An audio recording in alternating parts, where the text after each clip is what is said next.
Pirelli has come under some scrutiny over the years, accused of not being able to build a tyre and things like that. There's also criticism lobbed in the direction of the sport itself, as the Pirelli tyres are designed to be gimmicky and do different things based on the compounds, rather than the days of like Goodyear and Bridgestone where the compounds were just soft and hard and one lasted longer than the other. And Pirelli's big controversial moment came as there was a slew of blowouts at the 2013 British Grand Prix. Now, Pirelli had changed the tyre construction for the 2013 season. The 2012 tyres had been designed with a flatter contact patch and were designed around the banning of blown diffusers. The 2012 tyres were also designed to reduce blistering, which was a common complaint from the drivers. And while the 2012 tyres did help produce 7 different winners from 7 different races, the races became one-stop affairs once the teams had worked everything out. Into 2013 though, they improved the tyres again based off feedback from the teams and also designed around what the FIA wanted the tyres to do because of that long used phrase, to improve the show. The tyres were designed to result in at least 2 pit stops per race and have some more races won and lost based off strategy as well as raw on-track pace, as the DRS shows were starting to annoy fans. So the new 2013 tyres in general brought more grip through the all-new construction, and they also changed the colours of the sidewalls slightly so that orange now symbolised the hardest available compound and white was now being used for the mediums. They also managed to reduce blistering further from the 2012 tyres by improving heat distribution, and they degraded in such a way that a 2-stop was almost guaranteed per race. But the teams didn't like these new tyres at all. They said they degraded far too quickly, and races were now about tyre management rather than pace, and that the pit wall was dictating most of the work to the drivers. And although there were 3 different winners over the course of 3 different race weekends, including that infamous Multi-21 moment in Malaysia, teams were concerned that the degradation of the tyres was too much and it was distracting for the drivers, and fans were watching a race of who could hold onto their tyres the longest.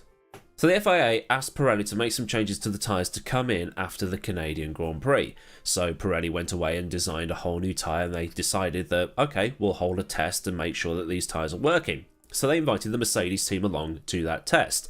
But that caused a little bit of a kerfuffle because it was an illegal test. The FIA didn't know this test was happening, and the other teams were a bit annoyed because Mercedes was allowed to use a 2013 car, so an in-service car for this test, and were a little bit annoyed as well that, well, they weren't invited, and that maybe Mercedes might sort of try and nudge the development of these tyres to suit their car more.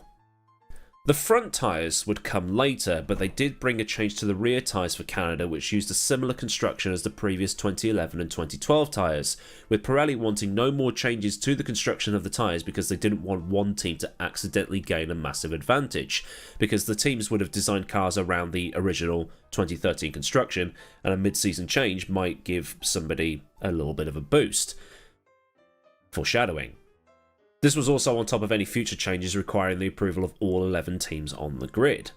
So things carried on until the British Grand Prix, where things went a little bit, oops.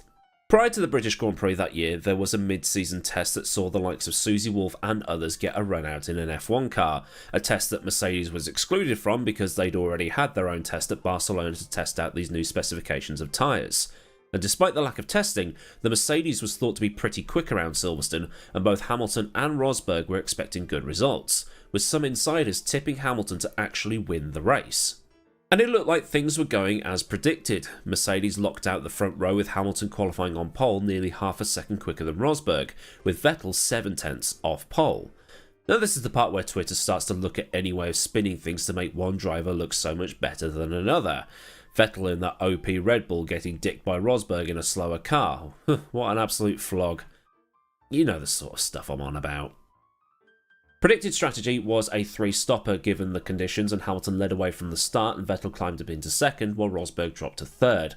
Webber and Grosjean made contact at the first corner, and that dropped the Australian down to 14th, and Alonso started to climb up the field from his lowly grid position. Then going through Aintree Corner onto the Wellington Straight at the start of lap 8, Hamilton's left rear tyre blew.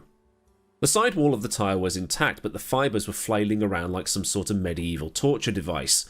Rubber was splattered all over the track, and there was a concern that the flailing parts of the tyre would shred Hamilton's floor and also cause damage to other cars.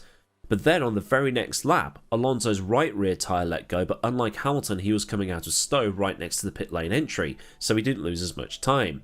But it was lap 10 when Massa lost his left rear in exactly the same spot that Hamilton did. The race wasn't stopped though, and things continued. Hamilton, Alonso and Massa were on comeback drives, and Pirelli told all the teams to increase their tyre pressures to at least 24 psi all round, and they also asked the drivers to stay off the curbs. But even then, that last instruction didn't stop Jean-Éric Vergne's left rear tyre going pop on the Hanger straight, which resulted in a piece of tyre debris hitting Raikkonen in the head. It was only then that Charlie Whiting brought out the safety car. But then another tyre blew on lap 28. This time it was a front tyre on Esteban Gutierrez's Sauber, but the thing was that tyre blowout was caused by him driving over debris from a previous incident, so it was the only anomaly of tyre failures on that particular day. But by this time Toro Rosso had withdrawn Vergne's car because it was too badly damaged. Vettel was on course to win the race thanks to Hamilton's misfortune at the start of the race, but his gearbox conked out on lap 41, the car coming to a stop next to the pit wall on the start-finish straight. This then presented the teams with a dilemma as to whether to pit or not. Rosberg and Webber were two drivers who did, with Rosberg pitting as the team was worried about something on one of his older tyres that had been taken off earlier, and Webber most likely pitted because cuts had been found on Vettel's left rear after Vettel's first stop. The race got going again on lap 45, but just a lap later Alonso was trying to pass Perez's McLaren on the Hanger straight, and you guessed it, Perez's left rear tyre blew up. Perez retired and the race eventually finished with the podium three of Rosberg, who won, Webber second, and Alonso, who had recovered to third. But the big talking point was going to be about all those tyres that exploded. So as a recap, Hamilton lost his left rear on lap 8. Alonso lost his right rear on lap 9. Massa lost his left rear in the same way Hamilton did on lap 10, meaning 3 failures in as many laps. Vergne had his left rear blow on lap 15. Gutierrez was the only person to lose a front tyre, but because of debris on lap 29, and then Perez lost his left rear on lap 47. Meaning 4 of the 6 drivers who lost a tyre that afternoon lost it in exactly the same way. At first the blame was pointed towards the drivers. The drivers had been taking a little bit of a liberty going through Aintree Corner, trying to cut it as much as possible to maximise the line onto the Wellington Straight. And it's thought that the way that some of them were cutting the corner meant that the edge of the curbing was cutting into the tyre, and that caused it to blow. Given that there's a lot of load going into the left rear tyre at Silverstone as well, given the amount of high-speed right-handers, it does add up. There is also the parallels being drawn between this and the 2 Baku blowouts last year, which were believed to have been caused by running the pressures too low, which increases tyre deformity. As the wheel rotates more and more as the car increases its speed, the tyre wants to stretch that way. So imagine the car's travelling this way, the tyre's going to stretch that way, and it's just going to stretch and stretch and stretch and stretch until eventually it gives up. However, Pirelli also believed that the failures had been caused as a result of a practice that had been going on for some time: swapping the tyres. Teams would put the right tyres on the left to try and manage the use of the tyres and make them last slightly longer on a tyre that was designed to wear out quicker and produce more pit stops.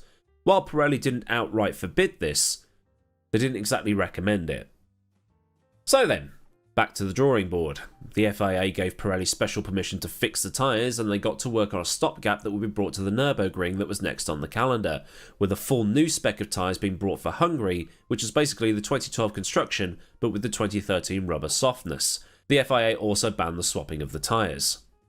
And while Hamilton took the win in Hungary, Red Bull and Vettel managed to extract the most out of these tyre changes, which went back to the old Kevlar construction and romped away to the end of the season in what was probably his most dominant season of the 4 he won, and ultimately became the last season he won. Unless Aston Martin finds some magic bullet for this year, obviously. Pirelli still does get some flack for the way it constructs the tyres for the Formula 1 World Championship. They're gimmicky, it's all for the show and things like that, but Pirelli also supplies to the world of GT racing, and the tyres seem to be just fine over there.